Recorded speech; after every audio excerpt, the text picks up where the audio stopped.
Hello YouTube और प्यारे बच्चों, आज हम जो वीडियो जिस पे बात करने जा रहे हैं वो ज्योग्राफी का टॉपिक है।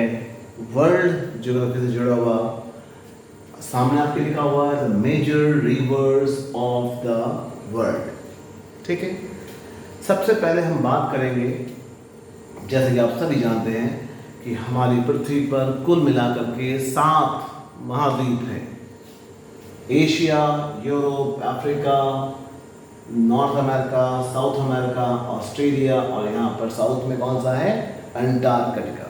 ठीक, तो हम मेजर 6 कॉन्टिनेंट्स के बारे में बात करेंगे। अंटार्कटिका जमा हुआ है, बर्फ से कवर्ड है, आइस कवर्ड है, तो उस पर कोई रिवर फ्लो नहीं करती। तो हम मेजर बात करेंगे किसकी, Australia, Asia, Europe, Africa, north America और साउथ अमेरिका, इनकी इंपॉर्टेंट रिवर्स के बारे में बात करेंगे। सबसे पहले हम बात करेंगे, हम एक तरफ से चलते हैं, हम सबसे पहले बात करेंगे नॉर्दर्न अमेरिका की। अगर हम बात करें तो नॉर्थ अमेरिका में जो सबसे महत्वपूर्ण देश है या दुनिया का सबसे महत्वपूर्ण देश है called as USA, United States of America, जिसका फॉर्मेशन 1783 में by the treaty of Paris हुआ था।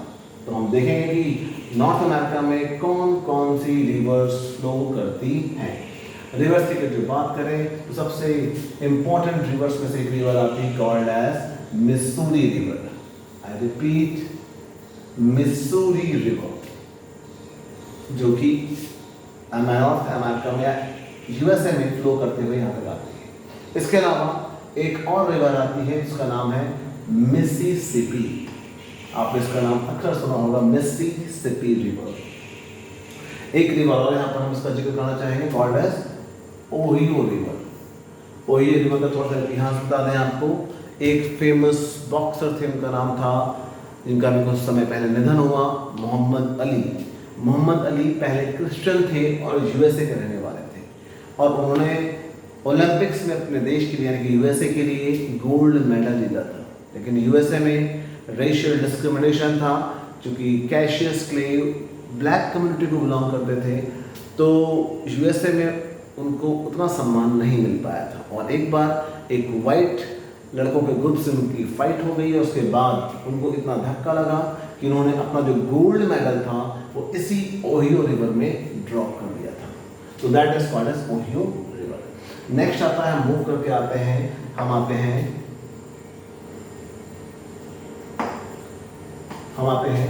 साउथ अमेरिका की तरफ। साउथ अमेरिका की बात करें तो इसमें बहुत ज़्यादा रिवर्स नहीं है, कुछ इंपॉर्टेंट रिवर्स हैं, उनमें से एक का नाम तो सुना होगा, अमेज़न रिवर। ठीक, अमेज़न रिवर का सबसे इंपॉर्टेंट फैक्ट है वो ये रिवर मोस्टली ब्राज़ील में बहती है। ब्राज़ील जो फुटबॉल के लिए जाना जाता है, वहाँ फेमस वहाँ के खिलाड़ी हुए हैं, पेले नाम के खिलाड़ी हुए हैं, तो वही ब्राज़ील की बात हम कर रहे हैं। ठीक, अमेज़न रिवर के बारे में अगर और कहा जाए तो दुनिया में सबसे ज़्यादा पानी, this is the longest river of the world, जो सबसे ज़्यादा पानी अपने साथ बहा करके ले जाती है और कहाँ डिस्चार्ज करती है, अटलांटिक ओशन में। उसको ये रिवर देख रहे हैं, ये ऐसे से जाती है और यहाँ जाकर के फाइनली अटलांटिक ओशन में, ये अटलांटिक ओशन वहाँ पे इसको ड्रॉप कर देती है। तो this is the longest river which discharge maximum water to the ocean, South Atlantic Ocean। ठीक, एक चीज और ध्यान रखिएगा कि जो अमेज़न रिवर के आसपास का जो फॉरेस्ट है उसमें एक फेमस स्नेक की ब्रीड पाई जाती है, स्पीशीज पाई जाती है, इसका नाम है that is called as anaconda. I repeat, anaconda. इस पर बहुत सारी मूवीज बनी हुई हैं, आप देख सकते हैं उसको। थर्ड इंपॉर्टेंट चीज जिससे जुड़ा हुआ अमेज़न से वो क्या है कि यहाँ पर बहुत सारी ट्राइब्स भी रहती हैं, यानी कि ऐसे बहुत सारे आदिवासी समुदाय जो अभी भी मुख्य धारा का हिस्सा नहीं बन पाए, वो भी अमेज़न रिवर के आसपास फैले जंगलों में रहते हैं। नेक्स्ट आता है अमेज़न से जुड़ा हुआ है कि अमेज़न के आसपास चूंकि पानी बहुत है तो बहुत ज़्यादा फॉरेस्ट या जंगल यहाँ पे अवेलेबल है, और इसीलिए इस एरिया को जो ये वाला हिस्सा जो है यहाँ पे जंगल मिलते हैं, उसके कारण इसको बोला गया है this is called as lungs of earth. ये क्वेश्चन कई बार पूछा गया है कॉम्पिटिशन्स में, which section of the world is called as lungs of earth. तो वो क्या है, अमेजन रिवर का जो बेसिन है, अमेजन रिवर के जो जंगल है, उसको लंग्स ऑफ अर्थ के रूप में काउंट किया जाता है। इसके अलावा कुछ और रिवर्स हैं, वो उतना काम की नहीं, कभी पूछी नहीं आती, तो उस पर नहीं फोकस करेंगे। इसके बाद हम मूव करेंगे और कॉन्टिनेंट की तरफ, that is called as Africa. Africa को डार्क कॉन्टिनेंट और साथ ही साथ उसको हम ब्लैक कॉन्टिनेंट के रूप में भी जानते हैं। ठीक, ये दुनिया का एकमात्र ऐसा कॉन्टिनेंट है जहां से पृथ्वी की तीनों महत्वपूर्ण अक्षांश रेखाएं, यानी कि equator, tropic of Capricorn and tropic of Cancer, तीनों इस कॉन्टिनेंट से रन करती है। दुनिया का एकमात्र महाद्वीप है। इसमें देख लेते हैं दुनिया, इसमें जो सबसे महत्वपूर्ण रिवर है that is called as, that is known as Zaire river. ये रिवर जो है ये जायरे देश में पड़ती है। इसका most of the part Zaire country से निकलता है, रन करते हुए आगे जाता है। और इस नदी का एक और नाम है कॉन्गो रिवर। मैंने एक शॉर्ट्स बना के डाला, आप उसमें देख लीजिएगा। कॉन्गो रिवर दुनिया की एकमात्र रिवर है जो इक्वेटर को 2 बार कट करती है। एंड रिपीट, इक्वेटर को 2 बार कट करती है। That is called as Congo river या जायरे। इसका एक और नाम है जायरे रिवर। इसके बाद एक और इंपॉर्टेंट रिवर आती है, दुनिया की लॉन्गेस्ट रिवर है, that is called as Victoria lake. यहाँ पर देख रहे हैं वाला हिस्सा, this called as Victoria lake. I repeat, Victoria lake. यहाँ से एक रिवर निकलती है और टुवर्ड्स मेडिटेरेनियन सी या भूमध्य सागर की तरफ जाती है नॉर्दर्न डायरेक्शन में। यहाँ से निकलती है, उसको बोलते हैं व्हाइट नाइल। क्या बोलते हैं? White Nile. और जब आगे बढ़ती है उसके साथ एक उसकी सब्सिडरी ऐड होती है ब्लू नाइल। और फाइनली जहाँ पे मिलती है उसके बाद से कंबाइंडली क्या कहलाती है, यहाँ से कर रही है, ऐसे देख रहे हैं आप, ऐसे जा रही है, ऐसे जा रही है, फिर मूव करते कई दिशों से होते हुए जा रही है और फिर फाइनली कहाँ जा रही है, ये जा रही है आपकी मेडिटेरेनियन सी में जाकर के गिर जा रही है। और ये हो गई आपकी कॉल्ड एज ब्लू नाइल। ये रिवर लगभग 7000 किलोमीटर से थोड़ा कम डिस्टेंस कवर करती है अफ्रीका में। सेंट्रल अफ्रीका से निकलती है और जाती कहाँ पर, नॉर्दर्न अफ्रीका तक जाती है। और इसी रिवर को मिस्र के लिए वरदान कहा जाता है। अगर मिस्र में ये रिवर ना फ्लो करती तो मिस्र एक बहुत बड़ा रेगिस्तान होता और जो सभ्यता वहाँ पर डेवलप हुई वो सभ्यता कभी डेवलप ना हो पाई होती। नेक्स्ट हम बात करते हैं इसके अलावा, इसमें 2 रिवर आप जानिए अफ्रीका में। फिर हम मूव कर जाते हैं टुवर्ड्स, कहाँ जाते हैं हम लोग, यूरोप की तरफ। ठीक है, यूरोप की तरफ हम जाएंगे तो बहुत सारे रिवर्स हैं। एक रिवर्स के बारे में ध्यान रखिएगा यूरोप के बारे में, दैट इज नोन एज, ये रिवर जा रही है, किसका नाम है, राइन रिवर। राइन रिवर जो निकलती है यहाँ से इटली के ऊपर वाले हिस्से से और ऐसे होते हुए और कहाँ गिर जाती है, ऊपर का जो आर्कटिक ओशन है वहाँ पर जाकर के गिर जाती है।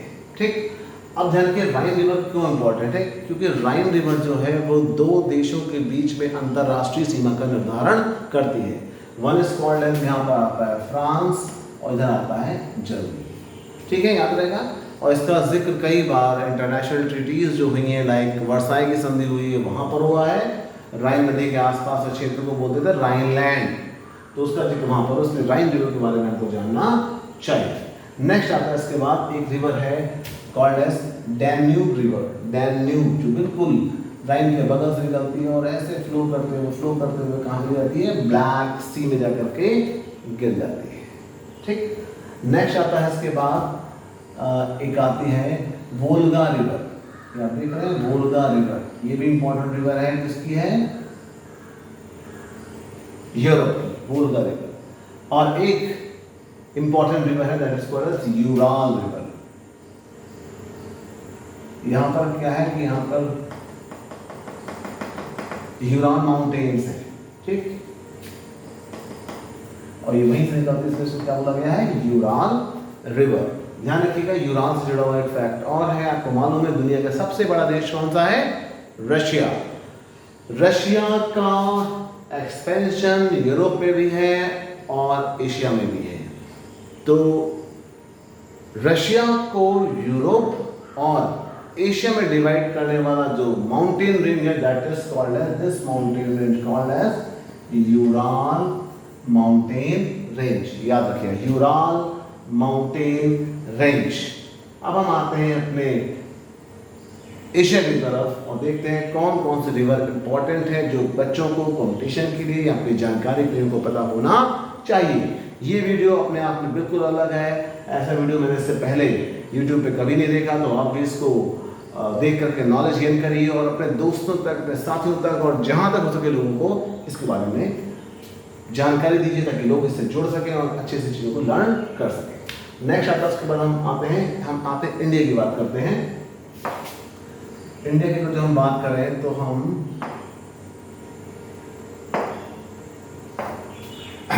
सबसे इंपॉर्टेंट रिवर इंडिया में जिसके पास में एक सभ्यता डेवलप हुई कॉल्ड एज सिंधु घाटी सभ्यता, इसको इंडस बोलते हैं। ये रही इंडस आपकी, ये निकल रही है ऐसे और ऐसे होते हुए कहाँ गिर जा रही है, ये अरेबियन सी में गिर जा रही है। Indus river, this is Indus river, ठीक।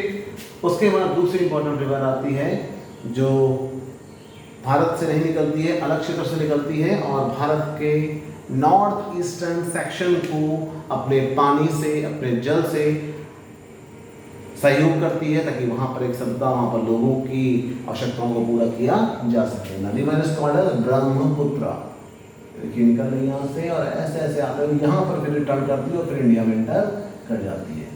जब ये चाइना या तिब्बत के एरिया से निकलती तो उसका नाम होता है सांगपो, यारलुंग या सांगपो, दोनों नाम इसके, यारलंग या सांगपो, ठीक।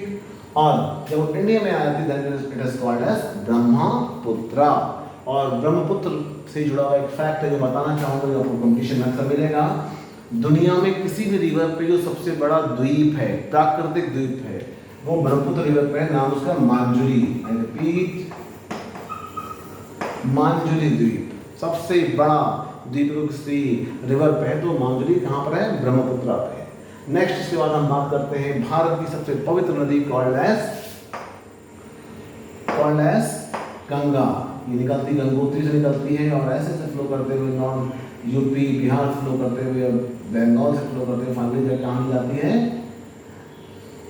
कहाँ मिलती है करके, बांग्लादेश में चली जाती है और वहां पर ब्रह्मपुत्र सब मिल करके फाइनली बे ऑफ बंगाल में जाके अपना पानी डिस्चार्ज कर देती है। तो ये तो इंडिया की रिवर्स हो गई हैं। अब हम बात करने जा रहे हैं थोड़ी सी चाइना के रिवर्स के बारे में और देखते हैं कि चाइना के रिवर्स का क्या इंपॉर्टेंट फीचर है। चाइना के रिवर की जो हम बात करें तो एक बहुत ही important river called as Yangtze. Yangtze river है, यहाँ निकल रही है और ऐसे फ्लो करते हुए बहुत लंबी रिवर है। ये तरह तरह के डैम्स भी इस पे चाइना ने बनाए हैं और उन डैम्स की सहायता से वो अपने विभिन्न प्रकार की विकासात्मक परियोजनाओं को रन भी कर रहा है। इसके अलावा एक और है, इसको चाइना का शोक कहा जाता है, चीन के लिए बहुत ही खराब माना जाता है, इससे बहुत ज़्यादा बाढ़ आती है। कॉल्ड एज येलो रिवर है, हुआंगहो। ये देखिए ऐसे रन कर रही है और फाइनली कहाँ जा रही है, पैसिफिक ओशन में जाकर के गिर जाती है, ठीक। तो एक और रिवर है जो कि इंडो चाइना के एरिया में रन करती है, river is called as Mekong. यहाँ से निकल रही, चाइना से निकल रही है और ऐसे होते हुए इंडो चाइना और ऐसे होते हुए कहाँ जा रही है, यहाँ जाकर के यानी पैसिफिक ओशन में जाकर के अपना पानी डिस्चार्ज कर दे रही है। तो ये 5 महाद्वीप हो गए, लास्ट में बचता हमारे पास कौन सा है, that is called as Australia.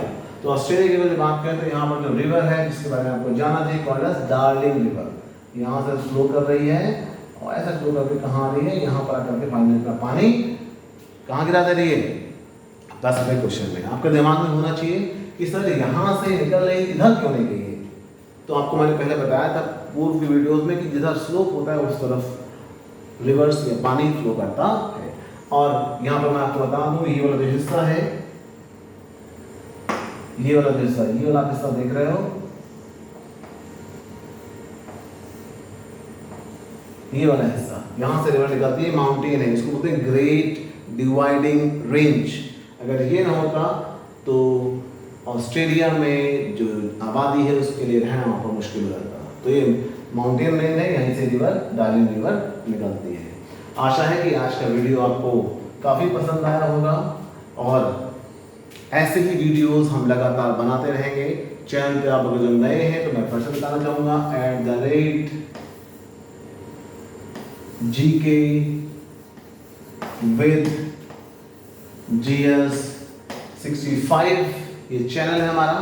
इसको सब्सक्राइब कर लीजिए। आप अपने लिए एक बेहतर विकल्प या कह सकते हैं बेहतर एक ऑनलाइन प्लेटफॉर्म इसके माध्यम से प्राप्त कर सकते हैं। और जो भी आपके जानने वाले हैं, दोस्त हैं, साथी हैं या आपके स्टूडेंट्स हैं और टीचर इस वीडियो को देख रहे हैं, तो अगर स्टूडेंट्स हैं तो उन सभी को चैनल सब्सक्राइब करिए। बहुत कुछ कंटेंट इस पर पढ़ रहा है।